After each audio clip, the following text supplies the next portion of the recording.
how to log out ChatGPT from all devices. If you want to log out your ChatGPT from all the devices that are currently logged into your account, what you do is you simply open up your browser, then you go to chatgpt.com. Then when you go to chatgpt.com, I'm currently logged into my account.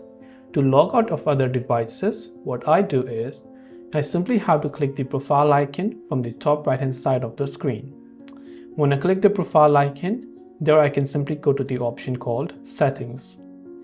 From Settings, on the left hand side I can go to the option Security and click on it. From Security, I can go to the option Log Out of all devices followed by the Log Out button from there. So this will log out of all active sessions across all devices, including your current session. It may also take up to 30 minutes for other devices to be logged out. This way you can go ahead and then log out of all devices on ChatGPT.